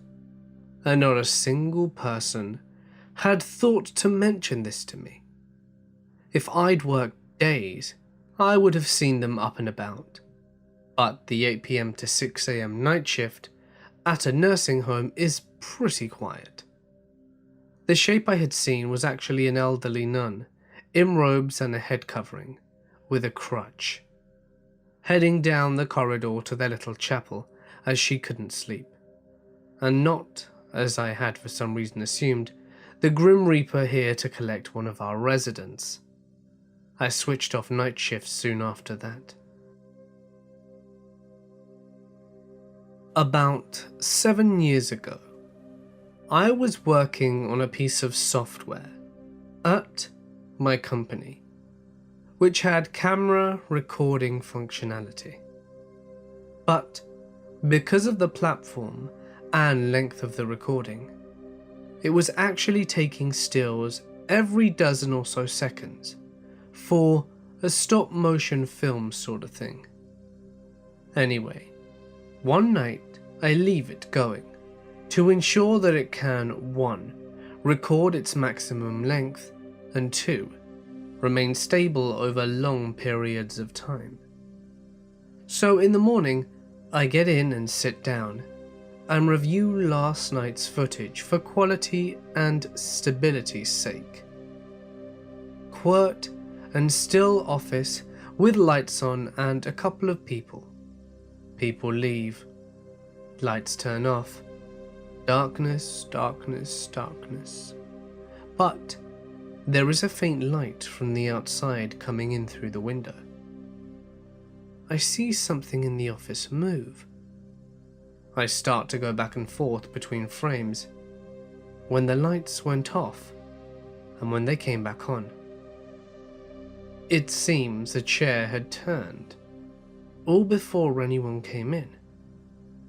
I sat there and reviewed the footage for a bit before talking with my supervisor, who informed me that the last shift last night ended at around 9 PM. No one had entered the office between 9 and 6. I shrugged it off and continued my daily work. But before I left for the night, I left the camera recording once more. Coming in the next day, I reviewed the footage, and again, a chair or two had been turned. I told my supervisor again, who again assured me that no one was in last night, but now he too was curious and asked around and was told absolutely no one was in the office at night. So now, my supervisor asked me to leave the camera recording each night, and every morning when we came in to review the footage showed us chairs moved and turned. Some chairs had even moved a few feet. So, on one of the last nights of us using this software, we pointed directly at the row where the chairs kept moving. Then, with there being no night shifts that night, we pulled all the chairs to the front of the row to see where they would be the next day. When we came in the next morning, it was evident that they had been moved, as some had been turned and one had been rolled back against the wall, roughly 20 feet from where we left it. Reviewing the camera footage showed nothing moved smoothly, as it was 12-second frames, only a set of chairs in a cluster, and then a set of turned and slightly moved chairs, and one single chair 20 feet away from the others. We never got a good explanation. We checked with all departments and the cleaning crew. No one had a reply that backed up why the chairs would move by themselves overnight. I was raised in a conservative evangelical church. Dad left the family when I was 6, and I'm an only child. I was always very close and protective of my mother. I'm male, and I always knew I liked boys. I grew up constantly deeply ashamed of myself. I was 16 when I finished high school, and in the summer holidays before I intended to start uni, I took a 3-week camp run by Youth with a Mission, called the Summer of Service. There was a lecture in the first week of the camp where we were taught on the importance of confession. I was already entirely familiar with doctrine, that if you have unconfessed your sins in your heart, then God can't hear your prayers. But the speaker convicted me about it more strongly than I'd ever felt before. A couple of weeks prior, I had received a 33.6 kilobyte dial-up modem for my birthday, as it was 1996, and I saw gay porn for the first time, so I was feeling extraordinarily guilty at the time. The camp told us that confessing to God in personal prayer was adequate to receive forgiveness, but that if the sin was heavier than we knew how to cope with, we were welcome to confess to any of the camp leaders in 100% confidence of privacy. So, I told my group leader about the porn and that I like boys, not girls. He told another group leader, and they told the camp leader, who fed this up the chain to the base leader, who told her husband, and next morning, I was sat down with a meeting with all 5 of them.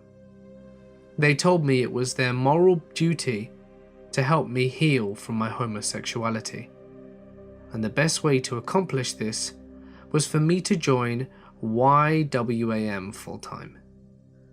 I was reticent to even consider giving up my plans to study computer science at university. I was told that a secular university would corrupt me, and I would end up openly gay and in rebellion to Christ.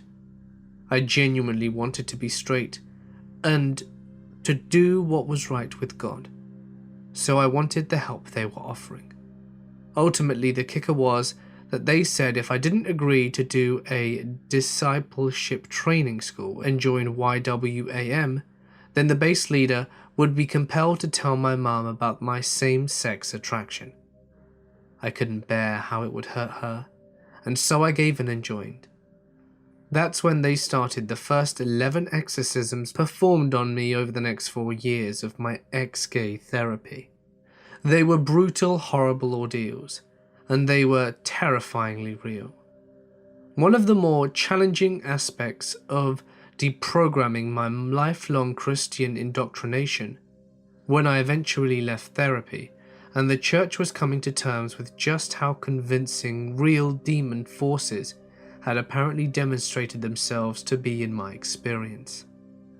At first, when my worldview had motivated past the almost comical biblical interpretation of angels and demons, but not yet abandoned all sense of spirituality, I rationalized that the seemingly supernatural aspects of what happened. I spoke with voices that did not sound like mine. I am normally a diminutive, fairly gentle person. I became viciously violent, and it felt like I was in possession of superhuman strength. It took many adult men to restrain me. My vision turned blood red, and I genuinely felt suspended, while other forces, personalities even, controlled me internally, like a puppet, as being the spiritual manifestations outworkings from efforts being made to essentially rip part of my soul. As a naturalist now, I no longer see myself as having a soul in any spiritual manner. However, I still think there is something to my former perspective of the strange happenings in my exorcism experience that might have been manifestations entirely to be expected. Like I said, I'm gay. That's a very significant part of my identity. And though both the daily activities of my ex-gay therapy and through the torture of exorcism itself, my identity, perhaps I could say the soul without meaning anything supernatural, was being torn. So possibly on an unconscious level, there were forces within me that acted to try and protect me. I went to Russia for my DTS. It was fairly hellish practice to be a 17-year-old in 1997. I had friends tortured by the Guy, which are a kind of police. I had friends taken hostage by extreme Muslims. We thought they were dead, but eventually they did get released, and I had to be smuggled out the country in the end. After my DTS, I was sent to a School of Intercession, Worship and Spiritual Warfare in Israel, and then I helped run more of those schools back in Australia. I spent 4 years with YWAM in ex-gay therapy. As far as my family and friends were concerned, I was working as a missionary. I kinda was doing that along the way. Around the end of 2000, I was so crushed by my utter lack of progress of healing, and facing the realization that the only way to maintain my faith was to live my entire life celibate and single. I did not believe I was capable of that, and felt betrayed by God. I was suicidal. I made plans of how to end my life a few times, but I couldn't follow through. Finally, one day, I told my base leader I was having doubts and we started arguing.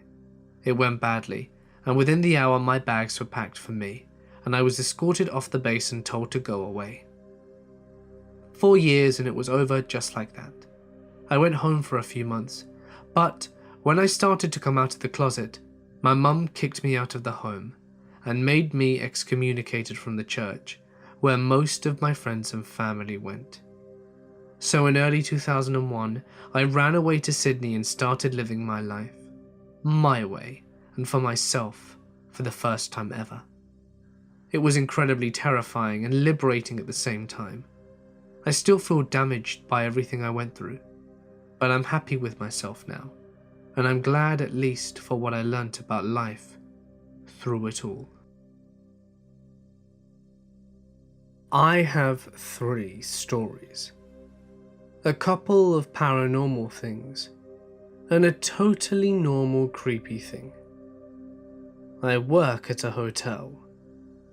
One morning at around 4 AM, when I was preparing the complimentary coffee bar, I spotted a figure in the kitchen, right next to the door. 6'5", almost entirely immersed in shadow. That entire area is employees only. So, I got ready to chase the bastard out of there. Then, he lifts his leg at the knee and floats silently out. I didn't fully comprehend what I had just seen. So, I still ran back there. but no one was there. On another morning, I was looking down at the computer monitor. There are a few very large faux wood pillars in our lobby. I saw a lady in a cream dress walk out of the ground floor elevator, walk towards me, and as I looked up to greet her, she stepped behind the pillar closest to me. I waited for her to step out onto the other side, but she didn't. So I walked around looking for her, but she was gone. In hindsight, I never did hear the elevators or any of the other side doors open. The final story. This guy, in a baggy black hoodie and jeans and hat, comes out of the elevator. He starts mumbling something as he's walking towards me, and he has a knife in his hand. It's one of our steak knives from the restaurant. He's gripping it tightly and coming towards me very slowly. I'm just trying to figure out what he's going to do before I react. But as he gets within about 3 feet of the desk, he gingerly holds the knife out to me across both hands, offering it to me. He's apologizing for accidentally taking it upstairs. He didn't even realize he still had it and wanted to give it back. So I carefully took it, thanked him, and carried it to the kitchen while he went outside. He never came back in. He waved and said, "Night night." It was kind of sweet actually, after the initial fear of course. I was assigned to the USS Salva in Pearl Harbor, Hawaii, as a midshipman in the late 1980s. The Salva was a Navy rescue and salvage ship with a small crew and used mainly to recover damaged ships or scuttle ships past their lifespan to create artificial reefs or gunnery targets. I think it's since been decommissioned and is now part of Military Sealift Command. Anyway, I was 18 and serving my summer duty, which included a lot of boring night watches, usually between 11 PM and 5 AM. Lots of mindless chit-chat, walking around with a flashlight and drinking lots of coffee to stay awake. On one of those late nights, about an hour past midnight, we got a call over the radio. A Liberty boat used to ferry sailors between the island and larger Navy ships had caught a rogue wave and capsized. As you can imagine, Pearl Harbor is a crowded port, and many larger ships will anchor a few miles out and send their crew in on these smaller, more maneuverable boats. They usually hold 20 to 30 people, but this one was packed with about 40 sailors returning from a night of hard partying and drinking. The seas were calm that night, but getting out of Pearl can be treacherous, especially at night and if the boat crew is unfamiliar with the tides. Apparently the boat got too close to a shallow reef where the waves begin to roll. A wave hit the ship broadside and knocked a person overboard. The wave itself wasn't strong enough to capsize the boat, but when the crowd shifted on one side to look for the missing person, a second wave and the imbalance made it tip over and dump everyone onto the reef. Then it got worse, because the boat, partially filled with water, was now stuck between the reef and the pounding surf. So, if you can imagine, it's getting dark, and you're getting thrown repeatedly against jagged coral by a ton of seawater, and, oh yeah, you're drunk. It was standard protocol for every ship to assist in a search, and we responded by launching 2 small crafts. I was in one of them, manning the searchlight. Our boat was a small 30-footer, and it had a large searchlight mounted on a tripod. It reminded me of one that you might see on an old movie set. It takes about 20 minutes to get close to the accident, and we've got to maneuver so we don't end up in the same situation. Remember, this was before GPS, so our helmsman had a general idea of the accident location and was taking a bearing and using the boat's compass to get us there. Real old school. As we approached the scene, I could see the silhouette of the hull, but couldn't hear much over our engines.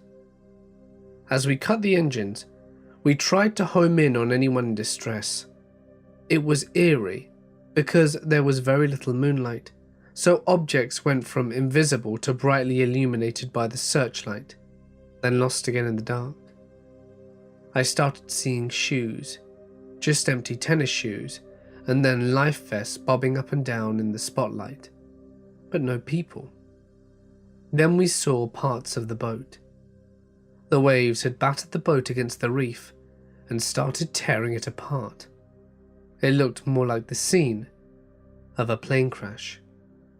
You could also hear a rhythmic thum thum thum, spaced about 30 seconds apart, as the wave beat the boat against the reef. Finally, we heard screams, and we shined the searchlight to see a group of 3 to 5 people clinging together and screaming. As we got closer to pour them on the boat, we realized they weren't screaming for help. It turns out most sailors on the boat were Navy divers and a few SEALs, but there were also a few girlfriends picked up earlier that night who shouldn't have even been on the boat. Even intoxicated, the sailors knew exactly what to do as soon as they hit the water. Ditch your shoes and life jacket. In heavy surf, the life jacket just adds to your surface area and makes it harder to swim away from the reef. Some of the girls apparently didn't know and were trapped between the reef and the boat. A few Coast Guard boats and helos showed up around that time, and the professionals took over the rescue operation. We stayed on the scene for another hour, swinging the searchlight looking around for any stragglers. I believe at least 2 people died that night, pinned between the reef and the swamped boat. I think a second person may have drowned unable to swim due to intoxication. Not necessarily the scariest story, but it was definitely a night I will remember.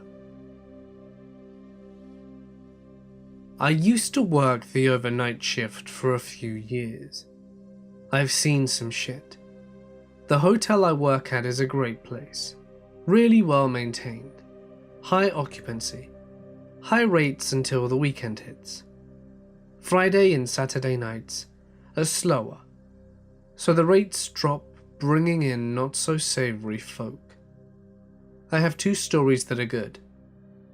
This hotel is 100% pet friendly. Mostly, we get dogs, cats, birds, and occasionally snakes, lizard, and a few pot-bellied pigs. Now, to the shit show of a few weird nights working overnight. I came into work at 11 PM, and it was a quiet Saturday night. I plowed through all the paperwork, finished all my duties for the night, and was kicking back watching movies on my laptop. A guest comes to the desk, asking if we had a room with 2 beds available, the rate, and about our pet policy.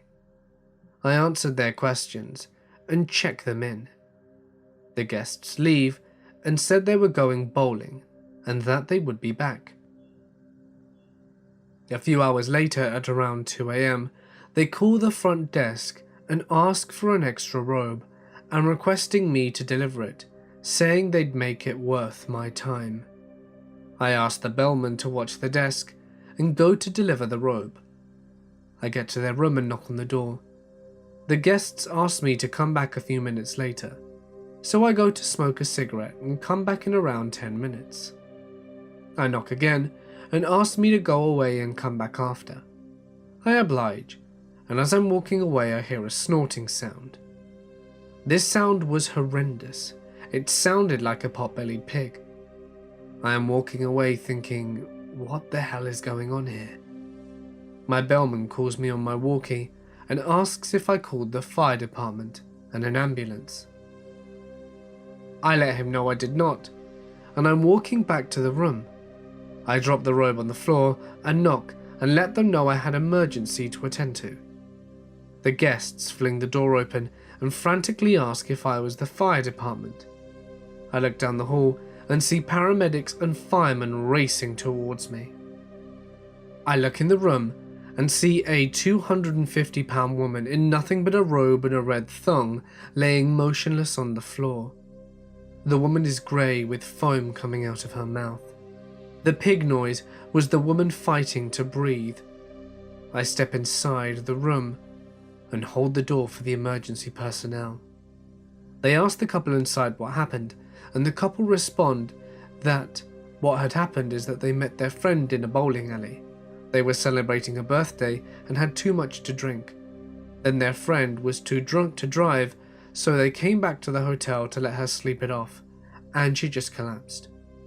They give the medics her name and as much information as they knew about her. By this time, the sheriffs arrived to escort the medics to a hospital. The sheriffs see the couple's story as bullshit and asks the medics to empty the woman's purse. What falls out is a pharmacy of pills and powders along with her ID, and piece together that this woman is a pill-popping prostitute. The couple confesses up that she was popping pills and drinking heavily all night. The medics cart the pale woman away, slid on the robe and the thong to a hospital. The sheriffs give the guests and myself the information on this woman for my report. The guests then stay in the room, watch about $100 worth in adult movies, have a huge breakfast in the morning, and check out late. We charge them for the robe. This second story is a fun one. An older gentleman walks to the front desk at midnight asking for a room. I give him the details and check in. He seems normal and quite cordial. The gentleman goes to the room and a few hours later comes down to the front desk and asks me if I know where to score some ecstasy. I tell him no, and he storms off out the hotel, mumbling to himself, saying he wants to kill me. Now, I don't feel endangered by this guy. I have a weight and height advantage over him and know how to handle myself thanks to training given to me by my ex-Marine brother. This guy comes back to the hotel a few hours later in a much better mood. Me, on the other hand, is scared shitless. He comes strolling in wearing a thick sheriff officer's jacket and a sheriff's hat, a la Carl from The Walking Dead. He asks me if I had a girlfriend and I reply, yes, and he tells me to dump her because women are evil. He then tells me his story of heartbreak and revelation. This guy went to prison for beating his ex-wife in rage of finding out she'd cheated on him. He had a revelation whilst in prison. The best experience was making love to a man, and that women were the devil. The guy warns me to dump women and consider men. I apologize to him about how I'm straight and thank him for the story. He then walks away saying to consider it and not to knock it till I try it. Once he left, I call 911 and ask if anyone is missing a jacket and a hat. They say that they will check the on-duty officers and will call back. They call back and ask me if the person is staying at the hotel. I confirm with them his details and description. They inform me to keep away from him, that he took a brick to a window of a cruiser, as the officer was on his lunch break at a nearby diner just doing some paperwork at the table, and stole a taser, a jacket, hat and a club. A few minutes later, the hotel is surrounded. The officer asks for his room number, and an override key. I provide them all the information and the officers race to the room. There, they find the guy watching adult movies and sodomizing himself with the club. They come out with the guy cuffed. He yells to me on the way out to reconsider his beliefs of women. Surprisingly, his credit card went through for all the charges. My dad used to be an abalone diver as a young man in Victoria. Money by the bag if you wanted it enough. Though, half the guys that do it act like they're on cocaine most of the time from the nitrogen in their blood. So it's a dangerous game you can only play for so long. There's one story he told me once, and only when he got drunk on his 50th, about an encounter he had whilst diving with a mate. The water down in that part of Australia is thick and black and cold. The kelp is so thick that some people get lost in it. They tangle their breather hose and, more often than you'd think, just disappear. Anyway, he's diving off a shelf face about 90 meters, and it's completely black. He says you would just pull yourself along the face, grabbing abalone by feel. The pressure is enormous, and there are great whites swimming around with their mouths open, who regularly attack divers and cut air hoses, which means by the time you realize, you're dead. Well, without rambling, he was making his way along this shelf, collecting, and felt a nudge on his back. His mate and him always worked in close tandem, so he just assumed it was him and reached out to pull him closer.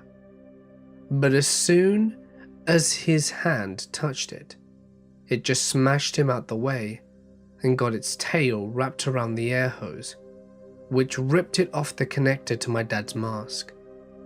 So he immediately got his little pen light out that he kept on his diving belt for checking cuts, which were bad to get when there are Noahs around, and he sees the end of the hose a few meters away spewing bubbles.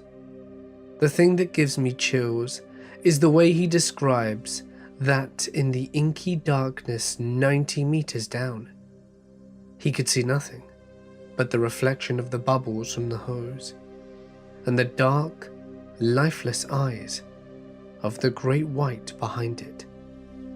From what I can piece together from the old story and anecdote, it was the last dive he ever did, recreational or commercial. He never told anyone except me and one of his brothers, and I'd never dare tell my mum. I work in the emergency services. One night, I picked up on the night shift. We get a call from an unknown condition at an address that gets changed like 5 times before we're flagged down in front of a huge Masonic temple by a frantic woman. She tells us that her boyfriend is the custodian and is in charge of locking up every night. He texted her over an hour ago, saying that he had crushing chest pain and shortness of breath, and now he's not answering his texts. The door is locked, but she knows he's inside because his car is there, and there are lights on inside. The huge wooden doors are locked, so we call for the firefighters to break them down. It takes about 20 minutes of smashing a 12-foot tall wooden door off its hinges, and once we make entry, it's pretty spooky. I don't know if anyone has ever been in a Masonic temple before, but they're scary as shit with all the lights off. Marble floors and columns, lots of velvet curtains, and no light switches to be found. Me, my partner, the girlfriend, and 5 firemen start searching the place room by room, floor by floor. In all honesty, we are totally expecting to find a corpse, and possibly a ghost or two.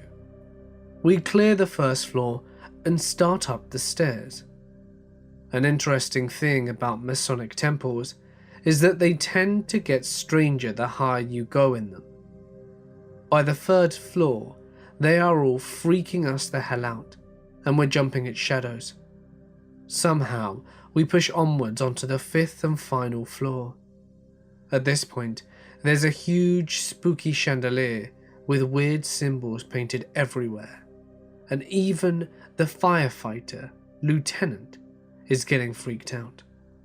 The top floor consists of a big room with a long hallway leading off it. All the way down the pitch black hallway, we can see a door that has the lights on behind it. We slowly creep towards it, none of us wanting to be the first in line. Eventually, we reach the doorway after a solid minute of silently miming who should open the door. My partner and I agree to do it together. We take a couple of deep breaths, silently count to 3, and throw the doors open. As our eyes adjust to the light, we see a middle-aged man jump up from a desk, rip his headphones off, and frantically try to turn off the super hardcore porn he's been watching. He apparently had texted his girlfriend saying he had a burrito for dinner and it didn't quite agree with him, and she had wildly misunderstood his text.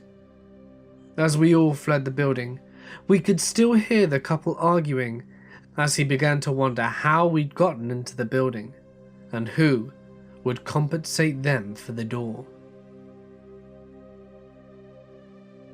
Bonus story. I was 18, slightly nerdy, and I was not a drinker by any means. Let's get to the funniest part of this entire story out the way right now. I'll admit it, I had a bowl cut. You'll see. I was best buds with 2 guys I had known for years, Ryan and Dave. Ryan's dad was an airline pilot and had some free tickets to Hawaii, so he offered to take us all on a long weekend. Needless to say, we were stoked. I had never been to Hawaii before, and I was looking forward to the experience very much. I'm 35 years old now, and my memories are spotty, but I will describe things as best I can. The flight was long, but soon enough we arrived in the base model Ford Mustang convertible capital of the world.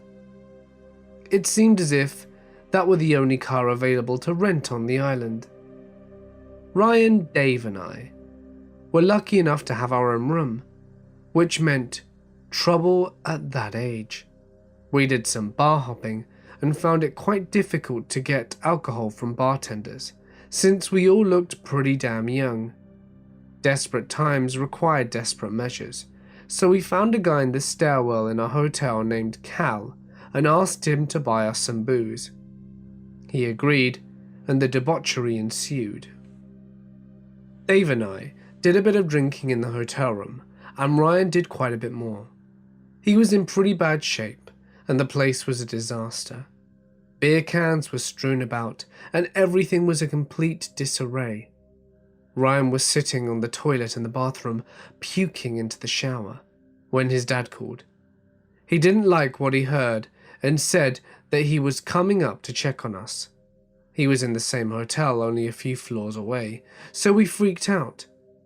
It was a mad scramble to clean up the room and put the beer cans into a trash bag and dispose of it in the stairwell before his dad got there. We kept Ryan in the bathroom and somehow convinced his dad that everything was acceptable and he just had a stomach bug. In hindsight, his dad almost surely knew what was going on, as he kept a much closer eye on us from there on out. On one of our adventures outside of the hotel that night, we saw an advertisement in a bar for a booze cruise. The flyer made it sound like a ton of fun, complete with hot chicks, music, dancing, alcohol, and a massive floating trampoline. What more could an 18-year-old ask for? Absolutely nothing, so we decided to see if Ryan's dad would allow us to go. I believe we told him that we wanted to go on a cruise, while conveniently leaving out the part about the booze. So he didn't seem to have much of a problem with us going. There was a catch. The booze cruise was on a Sunday, and Ryan's family were quite religious. Dave and I were given the option to go to Sunday Mass, while Ryan was not. We all went back to the hotel room that night to ponder the situation. The next day, we all met up with Ryan's dad early in the morning and rendered our verdict. In true Top Gear spirit, when one of the comrades was in need and the open road was ahead of us, Dave and I did what we had to do. We left Ryan to go to church with his dad and got the hell on that ship. And damn, was that a good decision. Sort of. I went to a small high school with a graduating class of less than 60, and definitely wasn't a big partier. This cruise was absolutely nuts, especially for me. Loud music was blasting, tons of meatheads were screaming and being obnoxious. Beautiful women in skimpy bikinis were on their backs with cheering crowds around them as whipped cream was sprayed into their navels. Guys were doing body shots off of topless girls, making out, you name it. It was paradise for Dave and I, but we needed some alcohol to really let loose. Now that I think about it, I'm not quite sure how we managed to get on the booze cruise in the first place, since the minimum age was 21. Lol. Regardless, we decided to chance it and go ask the bartender for a drink, hoping he wouldn't ask us for ID. Dave looked older than I did, so he was nominated to do the deed. If he was successful, our drink of choice was going to be Long Island iced tea. He made it up to the bar and wasn't looking too confident in himself, and I was getting worried that we were going to be busted for being on a booze cruise underage. No good. Dave eventually went for it, hands shaking, and he got lucky. The bartender didn't ID him, and he came back with the massive drink. We were stoked, to say the least. Again, keep in mind that neither of us were big drinkers. Also keep in mind that the bartender made this Long Island iced tea extremely strong. Well, let me tell you something. This Long Island iced tea absolutely obliterated me. I became a flaming idiot and lost every single bit of common sense I had. I guess that was the goal, but this was a bit more than I'd planned for. By this point, everyone was extremely intoxicated as well, as the escapades were only getting more girls gone wild-esque. At the peak of my drunkenness, the boat came to a stop and anchored in the middle of the Pacific Ocean. Everyone started jumping off the back of the boat and getting into the massive floating trampoline that was being dragged behind it. This was amazing for Dave and me. Boobs were bouncing everywhere, and we were drunk out of our minds. Every once in a while, we would mention poor Ryan, who was probably sitting in the pew beside his father, singing hymns at Sunday Mass. Oh well, the show must go on.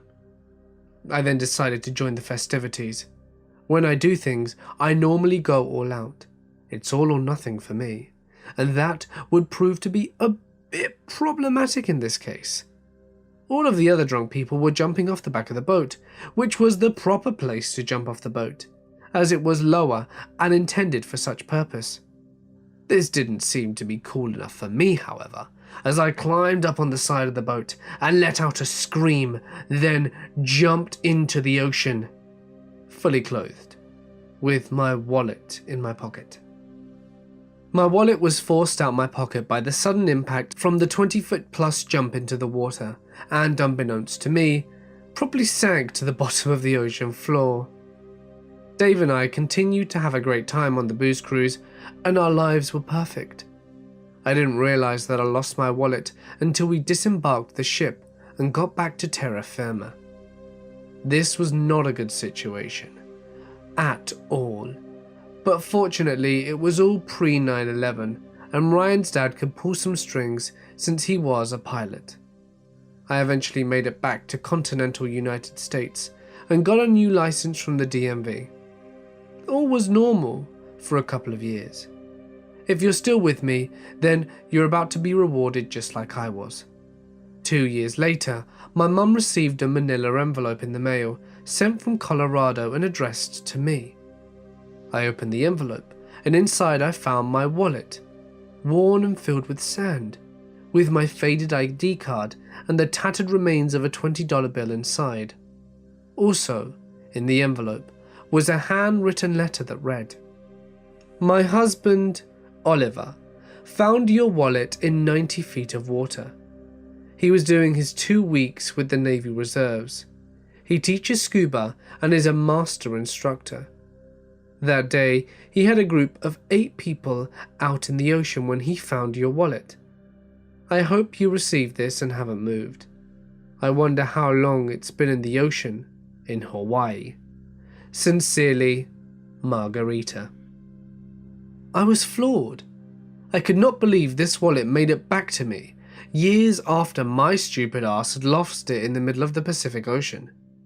We were miles from shore when I jumped off the side of the boat, and as the letter said, the diver found my wallet in 27.432 meters of water. Absolutely astonishing. Hey guys, it's Mort here, and thank you so much for listening.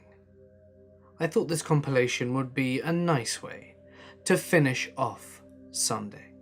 I hope that you feel the same way. Next week we're going to be back with more interesting topics starting tomorrow. I'm probably going to put a poll up tomorrow or the day after, so keep an eye out for that, in order to know which topics you'd like in upcoming videos. Anyway, just make sure that you've left your comment and like in order to secure your entry into the competition. Tomorrow is the last day for your chance to win this 6th box, so make sure you're there to not miss out. If you would like me to read your story on my channel, feel free to send it to my email or Reddit. But anyway, for now guys, I'm going to sign off. Stay awesome, and I'll see you in the next one.